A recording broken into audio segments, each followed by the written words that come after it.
नमस्कार, स्वागत है आप सभी का। मैं हूं हिमांशु और आप देख रहे हैं हलचल इंडिया। बेबाक खबर तेज असर। आइए नजर डालते हैं आज की खबरों पर। प्रदेश में बढ़ते अपराध व बिगड़ती कानून व्यवस्था को लेकर सपाइयों ने हल्ला बोल करते हुए कलेक्ट्रेट परिसर में जमकर नारेबाजी कर प्रदेश के राज्यपाल के नाम अपर जिलाधिकारी को ज्ञापन सौंपा। दरअसल मामला बागपत के जिला मुख्यालय कार्यालय का है, जहां आज समाजवादी पार्टी के जिला अध्यक्ष बिल्लू प्रधान के नेतृत्व में हल्ला बोल कार्यक्रम का आयोजन किया गया, जहाँ प्रदेश सरकार के विरुद्ध जमकर नारेबाजी करते हुए महामहिम राज्यपाल को संबोधित ज्ञापन अपर जिलाधिकारी अमित कुमार को सौंपा गया, जिसके माध्यम से अवगत कराया गया कि प्रदेश में अपराध चरम सीमा पर है, कानून व्यवस्था बिगड़ चुकी है। ऐसे में प्रदेश के मुख्यमंत्री को इस्तीफा दे देना चाहिए। उन्होंने राज्यपाल से मांग करते हुए कहा कि हस्तक्षेप करते हुए प्रदेश में बिगड़ी कानून व्यवस्था को देखते हुए केंद्र सरकार को प्रदेश के हालात से अवगत कराते हुए सरकार को बर्खास्त कराने की मांग की। उन्होंने कहा कि प्रदेश में जिस प्रकार सरकार पर अपराध नियंत्रण नहीं हो पा रहा, ऐसी सरकार को नहीं रहना चाहिए। समाजवादी पार्टी मांग करती है कि प्रदेश सरकार को तुरंत बर्खास्त किया जाना चाहिए।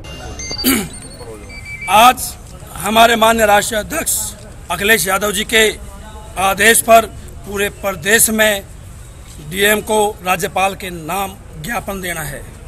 उस ज्ञापन में जो हमारे प्रदेश में रेप, गैंग रेप, बलात्कार, हत्याएं, लूट, चोरी, डकैती, इन सब चीजों को लेकर हमारे माननीय राष्ट्रीय अध्यक्ष अखिलेश यादव जी के निर्देश पर बागपत समाजवादी पार्टी के सभी कार्यकर्ता पार्टी कार्यालय पर इकट्ठे हुए और वहां से इकट्ठे होकर हम कलेक्ट्रेट पर आए हैं और हमें डीएम साहब को ज्ञापन देना है।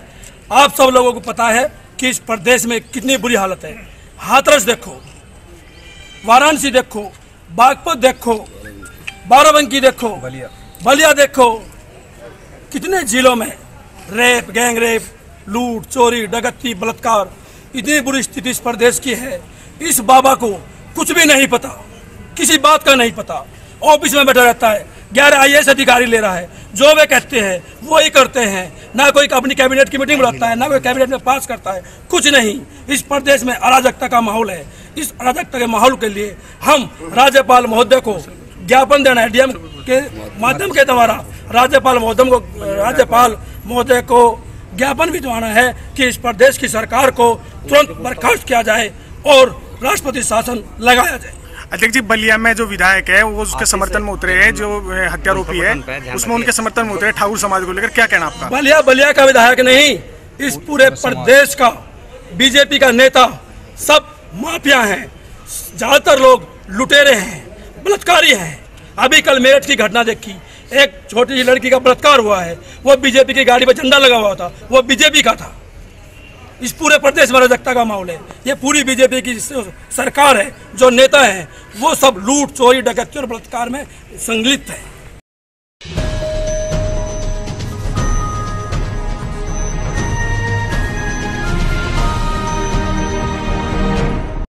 उत्तर प्रदेश के बागपत में विद्युत कर्मियों को एक दबंग शख्स द्वारा काटकर तालाब में फेंककर मगरमच्छ के आगे डाले जाने की धमकी देने का वीडियो वायरल हो रहा है और आगे से गांव में ना घुसने की धमकी भी दे रहा है। दरअसल ये वीडियो थाना खेकड़ा इलाके के विनापुर गांव का है, जहां विद्युत चोरी की सूचना पाए जाने पर विद्युत विभाग की टीम गाँव पहुंची थी और बिजली चोरी मिलने पर कनेक्शन काट दिया था। और जैसे इसकी सूचना गाँव के दबंग आदेश नाम के शख्स को लगी तो वह आग बबूला हो गया और उसने सरेआम विद्युत कर्मियों को काट देने की धमकी दे डाली। इतना ही नहीं, शख्स ने जबरन विद्युत लाइन जोड़ने का दबाव बनाया और कहा कि अगर आगे से कनेक्शन काटा तो वो उनको काटकर तालाब में मगरमच्छ के आगे डाल देगा, क्योंकि तालाब में उन्होंने मगरमच्छ पाल रखे हैं। इतना ही नहीं, इस दबंग शख्स ने खुद को चेयरमैन बताते हुए कहा कि हम चेयरमैन हैं और करोड़ रुपए की गाड़ी में चलते हैं, तुम्हारी औकात कैसे हुई कनेक्शन काटने की। वहीं इसी बीच शख्स द्वारा धमकी देने का यह वीडियो विद्युत कर्मी ने मोबाइल में रिकॉर्ड कर लिया, जो वायरल हो रहा है। वहीं पुलिस ने वीडियो का संज्ञान लेते हुए आरोपी के खिलाफ मुकदमा दर्ज कर लिया है और आगे की वैधानिक कार्रवाई शुरू कर दी है।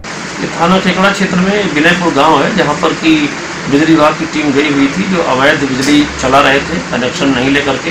उनका बिजली का कनेक्शन काटने के लिए टीम गई हुई थी। वहां पर एक व्यक्ति ने उस टीम के साथ गाली गलौज की, धमकी दी, जिस पर तहरीर लेकर मुकदमा पंजीकृत कर लिया गया है और शीघ्र ही जो आवश्यक अपेक्षित वैधानिक कार्रवाई सुनिश्चित कराई जाएगी।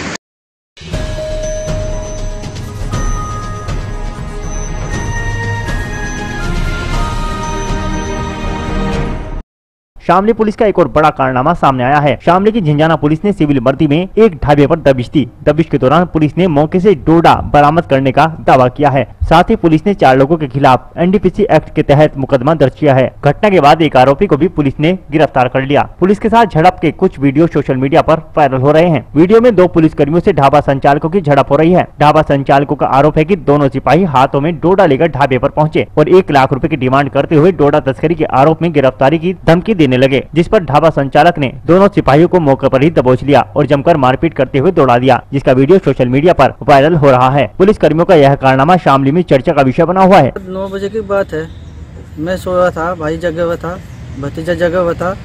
2 गाड़ी वाले आते हैं शादी वर्दी में, शादी में थे, सादा कपड़ों में आते हैं, दारू पी रखी थी। छोटे भाई का भी स्टैंडर्ड आया बड़े वाले पे और कहने लग गया था माल बेचो। हम तो माल बेचते नहीं। माल मतलब डोडे, 1 पहिया माल कैडे का लाने भाई हो रहा माल, एक घोर लेते किसी को नशेड़ी से को कह लगे तुमने से माल लिया भाई, हम माल बेचते नहीं, जो माल बेचते हम ये नहीं करते। कह लगे नहीं तुम अरे पैसे दो, पहले भी ले रहे थे, जो भी करा कर दे, पर मैं कह भाई हम ये नहीं काम करते। कह लगा तुम्हारी नतीजे तुम्हारा होटल बंद करूँगा, वो करूँगा, बदतमीजी कर लगे, मारने लगे। छोटे बड़े वाले भैया को मारा, भतीजे को मारा। काफ़ी लोग, मैंने सोचा भाई चोर चार है, भाई कट्टा लगे लूट लाट करना है। गांव में शोर मचा दिया, कुल्लू वाले भाग गए, गांव में इकट्ठा हुआ, फिर वे भागने लगे। हमने उनकी वीडियो बनाई जिसमें भी माल ले रहे थे, रिवाल्वर ले रहे थे, फिर उन्हें गाड़ी बुलाई सर। तो अब क्या किया उन्होंने? अब सर ये तो 2 थे, एक मेरे ससुरे को उठा के ले गए, ये 2 सामने कुल्लू वाले को उठा के ले गए, एक नौकर है उसको उठा के ले गए। अब ये 2 जाने सर थाने में उन्होंने क्या किया है अभी तक हमें मालूम नहीं। 4 लोगों को उठा के 4 लोग ले गए थे सर। एक और गाँव का लड़का है, जैसे सड़क पर आगे भाई चोर आ रहे सब देखने आ जा।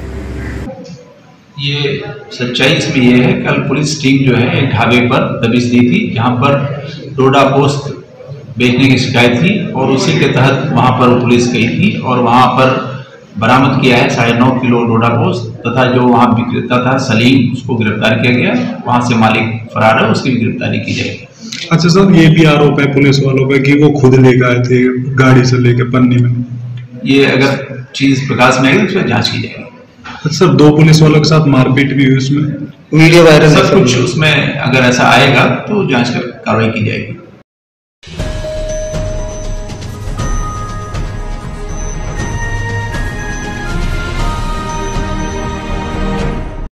जहां एक और योगी सरकार महिला सशक्तिकरण के लिए दिन रात मेहनत कर रही है, वहीं दूसरी ओर प्रदेश में महिलाओं से छेड़छाड़ रुकने का नाम नहीं ले रही। ऐसी घटनाएं प्रदेश सरकार की सारी कोशिशों पर पलीता लगाती दिखाई देती हैं। ताजा मामला जनपद शामली के झिंझाना थाना क्षेत्र के एक गांव का है, जहां मेडिकल स्टोर पर दवाई लेने गई नाबालिग को मेडिकल स्टोर संचालक ने दुकान के अंदर खींचकर उसके साथ छेड़छाड़ की कोशिश की। किशोरी के शोर मचाने पर ग्रामीण को आता देख आरोपी फरार हो गया। पीड़ित किशोरी के परिजनों ने आरोपी के खिलाफ तहरीर देकर कार्रवाई की मांग की है। मेरठ करनाल हाईवे पर स्थित गाँव निवासी किशोरी गाँव में ही स्थित एक मेडिकल स्टोर पर दवाई लेने के लिए गई थी। मेडिकल स्टोर संचालक युवक ने युवती को इंजेक्शन लगाने के बहाने अंदर खींच लिया और अश्लील हरकतें करने लगा, जिसका विरोध करते हुए किशोरी ने शोर मचा दिया। ग्रामीणों को आता देख मेडिकल स्टोर संचालक फरार हो गया। पीड़िता किशोरी ने घर जाकर परिजनों को आपबीती बताई, जिसके बाद परिजन किशोरी को लेकर थाने पहुंचे और आरोपी के खिलाफ तहरीर दी।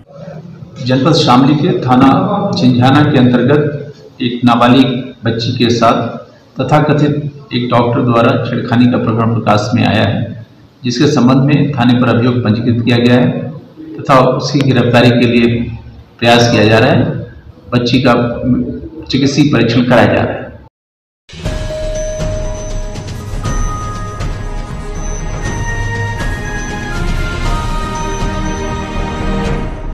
मुजफ्फरनगर जनपद के विकास खंड चरथावल स्थित धान खरीद केंद्र पर किसानों को परेशानी का सामना करना पड़ रहा है, क्योंकि धान खरीद केंद्र पर मनमाना तरीका अपनाया जा रहा है। बिरासी के किसान संदीप अपना धान लेकर चरथावल खरीद केंद्र पर पहुंचे। उनकी धान में निरीक्षक द्वारा पटास बताया गया, जबकि किसान शनिवार को धान का सैंपल लेकर खरीद केंद्र पर पहुंचा था। तब हरा दाना बताकर किसान का धान खरीदने से मना कर दिया गया। इनकी मनमानी को लेकर किसान स्वाभिमान एसोसिएशन के अध्यक्ष अमरीश राणा ने जिलाधिकारी कंट्रोल रूम को फोन किया व एसडीएम सदर दीपक कुमार से भी वार्ता की। उन्होंने लेखपाल को निरीक्षण हेतु आदेशित किया था। आज भी कई किसान मनमानी को लेकर परेशान रहे। किसान स्वाभिमान एसोसिएशन के अध्यक्ष अमरीश राणा ने खाद्य विपणन अधिकारी कमलेश कुमार से मनमाने रवैये को लेकर बात की, तो उनके द्वारा कोई संतोषजनक जवाब नहीं दिया गया। उन्होंने कहा कि आप घर पर ही बैठे परेशान कर रहे हो। इस पर अमरीश राणा द्वारा कहा गया कि आप धरने प्रदर्शन चाहते हैं, पहले हम जिलाधिकारी व एसडीएम से किसानों की समस्याओं से अवगत कराएंगे, फिर इसका निर्णय लेंगे।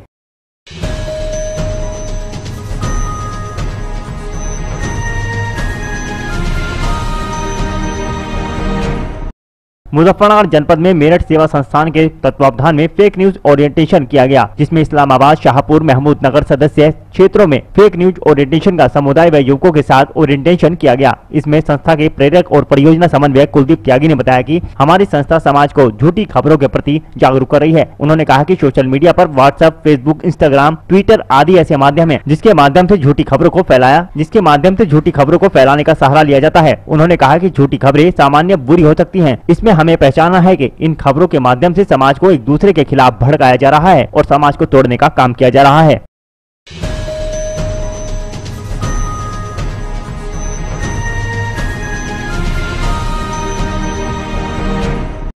मुजफ्फरनगर जनपद के चरथावल विकासखंड के सभी गांवों में स्वच्छ भारत मिशन के अंतर्गत खुले में शौच मुक्त कराने के लिए सामुदायिक शौचालयों का निर्माण कराया जा रहा है। कुछ गांवों में यह निर्माण पूर्ण हो चुके हैं, जबकि कुछ गांवों में निर्माण कार्य प्रगति पर हैं। सोमवार को उत्तर प्रदेश के सीएम योगी आदित्यनाथ के द्वारा विकासखंड चरथावल के सभी गाँवों में बनाए जा रहे सामुदायिक शौचालयों का डिजिटल शिलान्यास किया गया। इस दौरान चरथावल विकासखंड में भी सामुदायिक शौचालय शिलान्यास कार्यक्रम संपन्न हुआ, जिसमें ब्लॉक प्रमुख प्रतिनिधि रवि पुंडीर, ग्राम प्रधान ज्ञानामाजना कंवरपाल, ग्राम प्रधान बिरालसी मोहन, ग्राम प्रधान टांडा भूषण, भूपेंद्र, एडीओ ISP राजेंद्र कुमार, कार्यवाहक एडीओ नीरज शर्मा आदि ने शिलान्यास कार्यक्रम का आयोजन किया।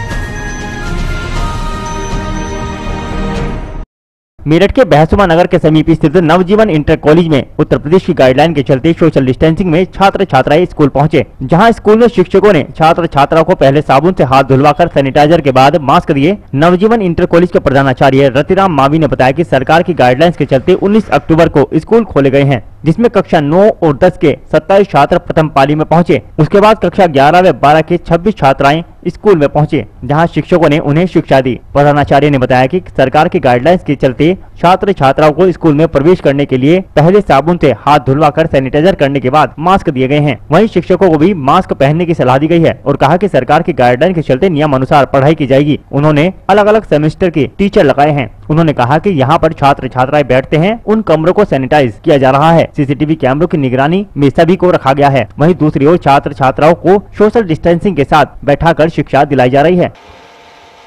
देखिए, शासन के स्पष्ट निर्देश थे कि कक्षा 9 से 12 तक के बच्चों को ही विद्यालय में बुलवाया जाएगा और उसके लिए सबसे पहली व्यवस्था ये थी कि अभिभावक की सहमति उसमें आवश्यक थी। जो बच्चा सहमति लेकर आ रहा है, 2 शिफ्टों में हमने शिक्षण कार्य प्रारंभ किया है। पहली शिफ्ट में कक्षा 9 और कक्षा 10 के छात्र छात्राओं को बुलाया गया है शिक्षण के लिए और कक्षा 11 और 12 वालों को द्वितीय पाली यानी सेकंड मीटिंग में बुलाया गया है। उसमें गाइडलाइन के अनुसार सभी बच्चों को मास्क अनिवार्य है। सभी बच्चों का गेट पर ही हाथ धुलवाने के उपरांत सैनिटाइजेशन कराना, उनका थर्मल स्कैनिंग कराना, उनका ऑक्सीमीटर से उनकी पल्स और ऑक्सीजन की लेवल को जांच करना, ये आवश्यक है। उसके उपरांत हम छात्रों को सामाजिक दूरी बनाते हुए कक्षाओं में भेज रहे हैं। एक कक्षा में अधिकतम हम 25 बच्चे बैठा रहे हैं, लेकिन आज पहला दिन था तो बच्चे बहुत कम आए हैं। पहली मीटिंग में केवल 26 बच्चे प्रेजेंट हुए और दूसरी में हमारे लगभग 27 बच्चे हैं। इस प्रकार से पहला दिन था, लेकिन पढ़ाई बहुत सुचारू रूप से चल रही है। इसके साथ साथ हमने बहुत अच्छी व्यवस्था की थी, जिसमें हमने अध्यापकों को व्हाट्सएप के माध्यम से तो पढ़ाने के लिए निर्देशित कर ही रखा है। इसके साथ साथ हमने यह व्यवस्था की कि एक अध्यापक को हमने इन सभी व्यवस्थाओं का पर्यवेक्षक नियुक्त किया। एक अध्यापक ऐसा लगाया गया जो मेन गेट से मुख्य चैनल तक की जानकारी रखेगा, बच्चों को दिशा निर्देश देगा, साबुन से उनके हाथ धुलवाएगा और उसके बाद जहां एंट्री है वहां पर हमारे 2 अध्यापक प्रत्येक घंटे में वहां लगे हुए हैं, जो बच्चों से सहमति पत्र प्राप्त कर रहे हैं, बच्चों का हाथों का सैनिटाइजेशन करा रहे हैं। अगर किसी बच्चे पर मास्क नहीं है तो उसको मास्क प्रदान कर रहे हैं। उसके उपरांत उनका थर्मल स्कैनिंग आदि करके ही उनको अंदर जाने की अनुमति दी जा रही है। शिक्षण कक्षों के बाहर कोई असुविधा ना हो, इसलिए 2-2 अध्यापक शिक्षण कक्षों के बाहर लगाए गए हैं कि अगर कोई बच्चा बाथरूम वगैरह के लिए आता है तो वह सामाजिक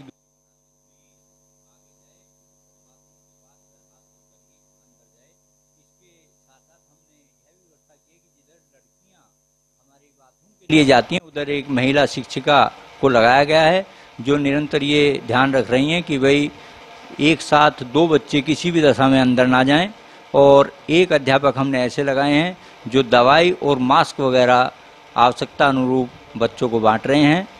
पहला दिन था लेकिन बहुत अच्छी व्यवस्था रही हमारी। डीएम साहब के जैसे आदेश थे कि सुबह की पाली 8:50 से चलेगी और यह 11:50 तक होगी। उसके बाद आधा घंटे का इंटरवल है और द्वितीय पाली जो है वह 12:20 से 3:20 तक चलेगी। बहुत अच्छी व्यवस्था हमने कर रखी है।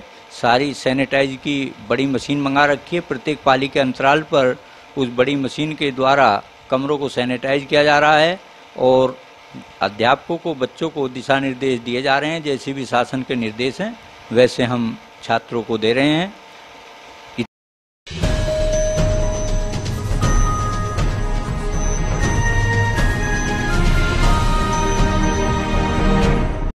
मुजफ्फरनगर के शाहपुर थाना क्षेत्र के बुढ़ाना मार्ग पर 2 बाइकों की आपस में भिड़ंत हो गई। गनीमत यह रही कि किसी को चोट नहीं आई। मामले की सूचना मिलते ही पुलिस मौके पर पहुंची और कार्रवाई शुरू कर दी। आपको बता दें कि मामला शाहपुर थाना क्षेत्र के बुढ़ाना मुजफ्फरनगर मार्ग का है, जहां पर 2 बाइकों की आपस में भिड़ंत हो गई, जिसमें एक बाइक पूरी तरह क्षतिग्रस्त हो गई जबकि दूसरी बाइक सही सलामत रही। गनीमत रही कि दोनों पक्षों में से किसी को चोट नहीं आई।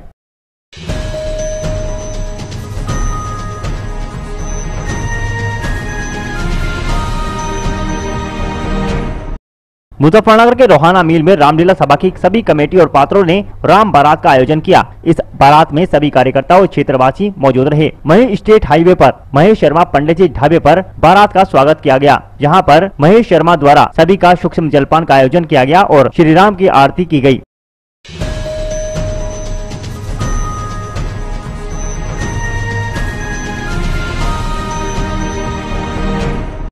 सहारनपुर के छुटमनपुर में भारतीय किसान यूनियन तोमर के मंडल प्रभारी अजय पुंडीर के नेतृत्व में सैकड़ों कार्यकर्ता सहित मेरठ में विद्युत महाप्रबंधक के खिलाफ होने वाले धरना प्रदर्शन में जोरदार नारेबाजी करते हुए रवाना हो गए। सोमवार को क्षेत्र के भारतीय किसान यूनियन तोमर के सैकड़ों कार्यकर्ता सहारनपुर मंडल प्रभारी अजय पुंडीर के नेतृत्व में कस्बे में संत नगर स्थित यूनियन के कैंप कार्यालय पर एकत्र हुए, जहाँ मंडल प्रभारी अजय पुंडीर ने कहा, प्रदेश में अराजकता का माहौल है, सरकारी विभागों में भ्रष्टाचार का बोलबाला है। उन्होंने कहा कि विद्युत विभाग में किसानों के नलकूपों के विद्युत बिलों में गड़बड़ी को ठीक कराने के नाम पर उनका जमकर शोषण किया जा रहा है और इसी को लेकर मेरठ स्थित बिजली विभाग में महाप्रबंधक का सोमवार 19 अक्टूबर को घेराव तथा धरना प्रदर्शन में शामिल होने के लिए जाने से पूर्व भारतीय किसान यूनियन तोमर के कार्यकर्ताओं ने विद्युत विभाग के खिलाफ जमकर नारेबाजी की और ढोल की थाप पर कस्बे के ज्योतिकरण तिराहे पर जुलूस निकाला।